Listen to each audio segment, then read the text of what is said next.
welcome back everyone to another episode of Startup Journeys, where we talk to startup founders in Hong Kong about their entrepreneurial journey. We're really excited to have Roger Johansson here, founder of Stockholm. Thank you so much for being here today. Thanks for coming. Yeah, absolutely. So tell us a little bit more about Stockholm. We started this company a couple of years back, and the reason for it is that we saw that there was a need in Hong Kong to bring Hong Kongers closer to Scandinavian design, with Swedish design in particular. Sure. So what we found out when we started this company was that a lot of locals, they only knew like IKEA or Volvo or something like that. Yeah. So we found it really appealing to start to educating people about other Swedish things besides IKEA. Sure, and you're Swedish yourself. I am Swedish, yeah. And what makes, in your opinion, what makes Swedish products so different and appealing? I believe it's the simplicity of the design. It's not too much. It's really easy and simple. Sure, and functional. And functional, of course, yeah. Excellent. All right, so let's move on to talking about your startup journey, because that's what the show is all about. Okay. From what I understand, you are a first-time entrepreneur. Yes. And you decided to start this. So let's kind of rewind back and talk a little bit more about that. Being an entrepreneur is a calling, basically. I know how it sounds. It sounds cliche, but really it is. You sort of reach a certain point in your life where you see like, no, I don't want to go to a regular job. I want to work 24/7 and want to do something that I really have a passion for to do. And I was, by chance, basically traveling through Hong Kong, and I met my partner, Joanna, and I fell in love with her. I fell in love with the city. Love it. And we started discussing how to proceed in our lives and how to move forward and what to do together. And we came up with this idea to approach some of the Swedish brands that were not represented here. I sold my house, I sold my apartment, I sold my car, I sold my stocks, I sold pretty much everything. So we started this company, and in the same time that I started that company, I started another company as well. Ah, okay. So I started a vodka company called Stockholm Sparkling Vodka. Very cool. And we basically did both things simultaneously. So excellent. Yeah. So speaking of Stockholm Sparkling Vodka, I am extremely intrigued. Can we try a little bit of this? Sure, absolutely. So it's quite of a unique product. Sparkling vodka is sparkling vodka a concept from Sweden or no? It's not really a concept from Sweden. Okay. It's quite of a unique product in many ways. What it does is that it's my favorite sound in the world, by the way. It brings out a lot of the flavors with the bubbles. And one funny sort of side thing that we didn't really calculate was how the brain reacts when you get a carbonated liquid. When you drink it, your brain interprets like, oh, don't worry, it's just bubbles, just swallow it. It's no problem. It sort of kicks in like 20 seconds later, like, oh dear, that was strong. So you sort of trick the brain into thinking it's not so strong. So can we try a little bit? Yeah. So you have some raspberries in here. So the way we drink it, we call this a Swedish kiss. The raspberries sort of break off the acidity in the vodka, makes it a little bit smoother and brings out a little bit of the sweetness. Science. All in the name of science. So the way we drink it, you just take the shot. Okay. You say skål, which is cheers in Swedish. Take the shot, chew the raspberries, and you swallow the vodka. Are we doing this bottoms down? We're doing it. We're doing it the Swedish way. We're doing this the Swedish way. Oh my god. That'll wake you up. I love my job. Just saying. Woo! That's really interesting. It's special, right? The raspberries help. The raspberries help. They sort of like give it a good finish, yeah. Wow, I'm feeling warm. Don't know if I can finish this interview, but I will. Okay, so I heard that this was called a super premium alcohol. Yeah. What does super premium alcohol actually mean? Whenever you distill something and you do it in a very, very large scale, it's not super premium. So the way that our product becomes a super premium is because we're using a craft distiller where they have a small controlled batch when they actually produce it. So they have full control from start to finish with the type of wheat that we use, the water we use, the filtration method, how we distill it, and so on and so forth. From what I understand, you guys started this company in '08. Yes. That was obviously a big financial crisis at the time. Any challenges that you faced because of the timing? Every single thing is a challenge, but that's part of being an entrepreneur. You don't really get to be an entrepreneur without having the challenges. So any particular challenges, nothing that really stands out because every single day is a challenge. But I mean, you take it by the day. When it comes to our personal challenges, it's for us. Imagine you're moving to a different country. You don't really speak the language besides English. You're not familiar with the laws, how to hire people, how to pay taxes, how insurance work, how to get a shop. You don't really know anything, so you have to start everything from scratch. Sure. And that itself is a huge challenge. And not knowing anyone, not having a single network to rely on, and that was thinking back on it, it's difficult. I mean, you were fearless, huh? That's what happens. I wouldn't say fearless. Stupid comes to mind. No, I'm just kidding. No, but it was a real challenge in the beginning. And like I said, thinking back now, how we started doing business, where we actually went from door to door, asking people and presenting our products. It feels like a lifetime ago when we did that. So I'm happy you brought that up, because I want to ask you. Okay, let's say your best friend from Sweden calls you up right now and says, "Hey, Roger, I'm trying to start a business in Hong Kong. What advice would you give him?" Just do it. Mm-hmm. Just come over, and pretty much everything was going to sort itself out. Sure. Hong Kong is a very friendly climate towards entrepreneurs. It's easy to push a company forward if you're willing to put in the time. So it makes sense to do this in Hong Kong, because the government is helpful. It's very straightforward. I mean, compared to Sweden, it's a lot less bureaucratic. In Sweden, it's really like, or in Europe in general, the paperwork that requires to just push it forward a little bit is much more than here. So here, it's the straightforwardness is something that I really treasure here in Hong Kong. Yeah, it's very attractive about doing business in Hong Kong. That's amazing. Yeah. Nowhere in the world. You can do business from day one, basically. So Stockholm has both a retail arm and a distribution arm. Yeah. Tell us how it works together, and what are some of the opportunities and challenges of operating both arms? Yeah, we started with distribution. That's our core business. We supply roughly 40 retailers around in Hong Kong, and pretty much every single casino and hotel and restaurant in Macau. And we do have these retail stores, which were basically a gamble from our side when we started them, but they proved to be really successful, and we're very happy that we have them. The strength we have in distribution is that we can approach bigger clients and have more volume sales. The retail is a very good platform that we actually get end consumers to give us their final verdict then and there. So even if I choose something that I believe like this is going to be a good volume product for the casinos, or for the hotels or restaurants, if 5 customers come into the store and I try to sell, and they're like, "No, you know what? I don't like this. Why do you have it in red, or is it too pricey?" So you get to talk to the customers straight up, get their feedback, and you use that feedback for your distribution arm. In a sense, yeah. I mean, it's a slower process in distribution. You get faster replies and faster answers and faster feedback from customers. Cool. Because whenever we get something new to the store, we just place it in the window, and all our staff are.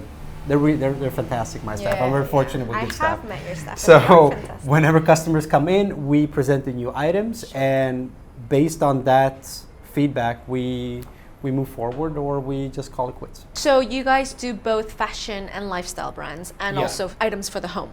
That's true. What are some of the things in 2016? What are some of the trends that we should be looking at, obviously, with Scandinavian brands? In my personal belief, I think that colors are definitely making a strong comeback. It has been a lot of earthy tones in the past. I think that a lot of vibrant colors are coming back now, and when it comes to, I think that the beach fashion is going to be really, really cool. Okay. We're bringing in really cool speedos and things like.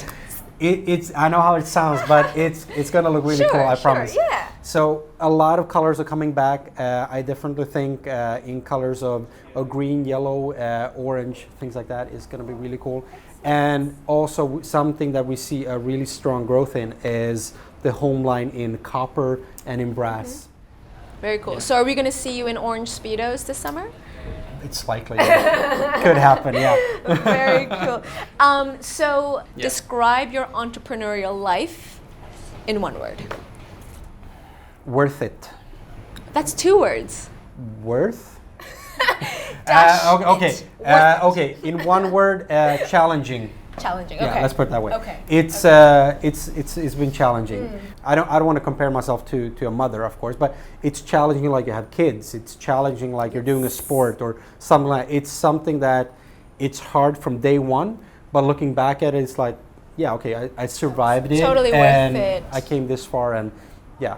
I feel the same way. I mean, it's so bizarre. I'm not a mother myself, but it's so bizarre to think that when you're growing your company and your brand, it does kind of feel like growing a You're baby. nurturing it's it weird. like your child. But yeah. it's true. At the infancy stages, it needs you. It cries all night, and you're so passionate about keeping it safe, and then it eventually kind of finds itself in the market, and then you kind of are able to let go a little bit, and then it goes to school. It's kind of cool. It really is. I mean, and we joke about it that like we call this our baby. Absolutely. It constantly It needs you. requires something. I mean, Yeah. I've been here in the middle of the night because we had a flooding, and I stood here like mopping up in the middle of the night. Yeah. So it's I hear you. always something. It's like, everyone talks about the glamorous life of being a CEO or working for yourself. What they don't realize is you're also the janitor, you're also the accountant. Sure. But I have to say it is glamorous in many, many ways. Absolutely. It's glamorous in the sense that you set your own times, how you work, when you work, it's up to you. Where you work. Where you work, absolutely. So that is very, very glamorous. I have to say that I feel very fortunate to be able to do this in Hong Kong because we get to meet so many interesting people. We get celebrities and models, and we get to do really interesting events with the CEO of HSBC and Formula One drivers and all. It's really hard to find that in such a concentrated state outside of Hong Kong, I believe. True. Yeah. So you started this company with your partner, both in life and business, Joanna. It's interesting because I'm in the same boat. So my fiance and I started our company Hirely together, and now we both work on this full time. Okay.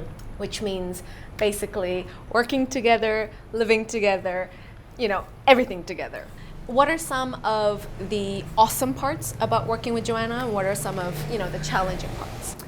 The awesome part working with Joanna is the fact that we know each other so well that whenever something, either positive or negative, happens in the company, I can basically read her, and she can do the same with me. You can read the body language and how she reacts when she gets an email and things like that. So that's the most positive thing about it, that we have that, and also that obviously that you have someone that you trust 100%. Absolutely. That you have someone that always has your back, that you can trust in any given situation. You can basically they have your back. Yeah, and what about some of the the challenges that you face when you're working with your partner? The challenges is obviously that you're just together 24/7. Yeah. It's hard to find the boundaries that are so needed in a relationship, that you can cut off at 7 and say, okay, we're not going to talk about work. Yeah, no more work. You want to watch a movie, you want some popcorn. No, it's always work. Have you guys, come up with some successful tactics that work to switch off from work and kind of build that boundary? No, I wouldn't say, no, there's no magic spell to do this. No, Sure. It's, you need to be open in your communication. You have to say like, you know what, it's great, it's 9 o'clock, we'll talk about it in the morning. So as long as you have like an open dialogue, that's probably the secret of it. But it's definitely worth it. I agree. The benefits definitely outweigh some of the challenges, and it's amazing because when I bring this up, sometimes I've had investors turn us down for the sole reason that we're a couple. Yeah. What? You guys are dating? No way. We would never invest in you because who knows what's going to happen? You guys might break up, or bad things might happen, and personal circumstances get in the way. Yeah, sure. The problem is that they have a difficulty putting themselves into your shoes. That's the problem. The thing about it is that anything can happen. You can break up, we can break up. Sure. It happens. The importance is to be adult about it. To say, you know what, we stop loving each other, or we're going our separate ways, or something like that. Let's do it like this. We do it as adults. So we take in a lawyer, we divide the company. You take your part, I take my part. If people can still communicate at a normal level, then the company will still survive. Sure. And in my opinion, it's like, couple or not, there can always be, co-founders breaking up, whether you are a couple or not. I think that's probably more common. Sure. Than having it with couples. Sure. Yeah. So let's talk about Hong Kong. Very quickly, I want to hear about your favorite brunch place, your favorite hiking trail, and your favorite bar. Brunch first. Okay. I like Aqua. Ah, yes. I love the view. Great food. You get a little bit of everything. You get a little bit of sushi, sashimi, Italian, French, great champagne, which is free flow. Amazing place. Can't go wrong. Can't go wrong. Yeah. Your favorite hiking trail? Hiking trail, Dragon's Back. The views are amazing. It's not so challenging like the other trails here in Hong Kong, which is perfect for me. Yeah. So it's the kind of hike that you can do in before lunch. You just end up on the beach, and it's fantastic Thai food just up the street. Really, really good. Yeah. And your favorite bar? Favorite bar? I like Quinary. Antonio makes the best cocktails, so yeah, Quinary is definitely my favorite. Very cool. I like your style. I do. Thanks. So what is next for Stockholm? What is in store for Stockholm and also your vodka brand? We want to grow organically to open more stores, so whenever a good location opens up, we start negotiating. If we agree on a good price, then we'll open up a new store. Cool. When it comes to the vodka, we do have a lot of really cool changes coming up. The first one that I designed was this one, a clear bottle with paper labels. I'm very proud of it because it's the first one that we released, and it did really, really well. The new bottle is going to look a little bit different. This one is created by a local designer called Justin Y, but you can get a basic sense of the design and the shape of it. The new bottle is going to be platinum plated. This one is 40% or 80 proof, and the new one is just going to be 20. The result of that is that it's going to be better carbonated. It can carry really difficult beverages like tomato juice or pineapple juice with pulp. You can actually make these beverages sparkling. So it's sort of opening different areas in bars that previously were untapped. Cool. So it'll be competing with champagne. I mean, if it's 20%. That's the idea, yeah. Awesome. And tell us how we can find you online and also offline. Offline, we have 2 stores in Hong Kong now. Both are on Aberdeen Street, one on number 35, one on 31. 31 is PMQ, which is the old police merit quarters. On 35, it's just further down on the corner of Hollywood and Aberdeen. We try to be as active as possible on Facebook and Instagram. We update it constantly with all the news, with all the new products. What's your handle? Stockholm. Stockholm. We actually got Stockholm. Wow. Yeah, I know. You beat the city. We beat the city. I don't know if they forgot to renew it or something, but we just got Brilliant. it. Yeah. So yeah.